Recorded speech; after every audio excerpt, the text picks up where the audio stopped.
How's it going, you guys? It's Scott with Everyday Home Repairs, and today I'm literally going to show you how to change a light bulb. Might sound easy, but if you haven't dealt with a fluorescent light fixture before, it can be a little bit confusing. Everything from removing the cover to getting the lights in place, and also knowing if the light bulb is bad or good or what's going on. So if your problem is similar to this, where you flip on the light switch and your lights are flickering and no longer providing any light, stick with me and I'll help you open the light fixture, identify exactly what bulbs you have so you can get the correct ones, and then get those in place.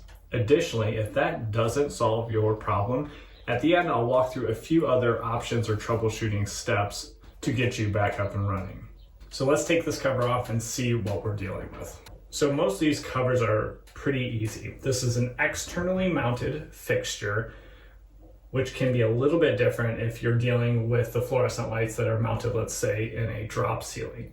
In a drop ceiling, it would be flush to the ceiling surface and the panels, and you probably have two little tabs that you'll rotate down, and then that cover or diffuser will rotate down and you can access the lights. With these externally mounted fixtures, usually it might not seem like it, but no tools are needed. To remove this one, all I'll do is push the cover up slightly and then shift it to the one side, which will free the cover on this side from the actual lip, and then you can take it off. Sometimes it takes a little jimmying, but you can usually get it pretty easily. Now, I already hear a light bulb rattling around on this cover, so do be careful when you open this up to make sure nothing drops out. Then once you get the one side off, you can free the opposing side and bring off your cover. Now this fixture has 4 lights. Let me go ahead and install this one and test it out to see if that will bring back at least 2 of these. Often when you have 4 light fixture, they're wired 2 and 2. So you might have 2 bulbs not working and then 2 working for a long period of time. So I'm going to put this one back in and see what we're dealing with. So you put the prongs in the vertical position, and that's how you're going to slide it in place.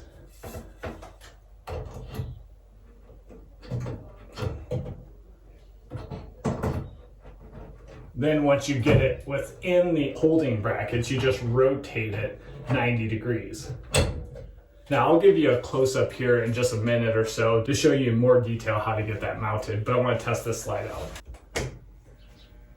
That at least got some light in the room on the center too, but I definitely have issues here with the outside. It looks even one of these that's on might be close to burning out. Now one tip is if you do have your lights going out and they're just flickering, don't turn those on for very long, because if you run those, that actually puts additional stress on another component called the ballast, and then that can burn out your ballast, which will then just make the problem that much bigger. What you want to do is look at the light bulbs, and if you start to see black at the ends, the bulb is most likely burnt out. So you'll remove those bulbs, and then I'll show you how to identify exactly what type you have. So when you go to the store or order online, you get the right bulbs for your fixture. So again, to remove, all you're doing is rotating 90 degrees, and then those prongs will drop out the bottom, and you can remove the old bulbs. I'm going to take these 2 outside ones off. In terms of what bulbs you have, you can see here it's a T12 fluorescent light bulbs in 4-foot lengths. You can get a T5, a T8, and a T12. What those indicate is the diameter size. They're broken down by 1/8 of an inch. So a T5 has a diameter at the end, the distance across, here of 5/8 of an inch for a T5. A T8 is 8/8 of an inch, or just 1 inch. And a T12 is 12/8 of an inch, or 1.5 inches. So that's the way you'll know. If you don't see an obvious marking here that tells you exactly which one, just measure the diameter and that's how you'll get the right one. So I'm going with the T12s. And the only other thing, if you do have a multimeter, you can turn it to the resistance setting, and then you can test resistance across the 2 prongs. What you're expecting is about 2 ohms across the 2 prongs. So that one is good. Now let's test the bad one.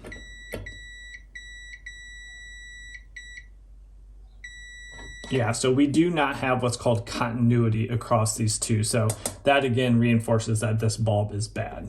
Now to install the new bulbs, you're basically going to put your prongs in the vertical and just reverse what we did to take them out.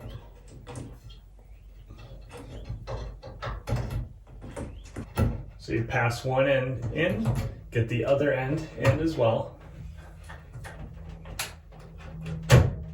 Then once it's fully in, you just rotate that 90 degrees.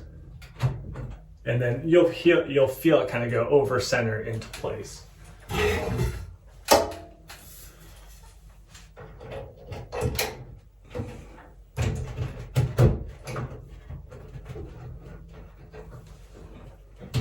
One thing is it's pretty easy to only have one prong in, so don't rotate until you have both of those.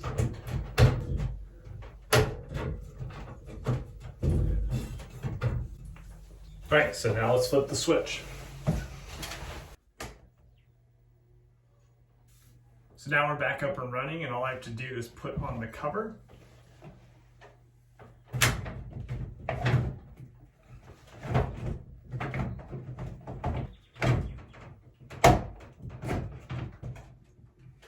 All right, project completed. Hopefully that also solved your issue. So next up, if I was going to troubleshoot and the lights are not working, it's most likely the ballast, which helps to regulate the electricity for these fluorescent bulbs, is having an issue. Maybe you're hearing a loud buzzing noise, and that can be one indication that your ballast is going out.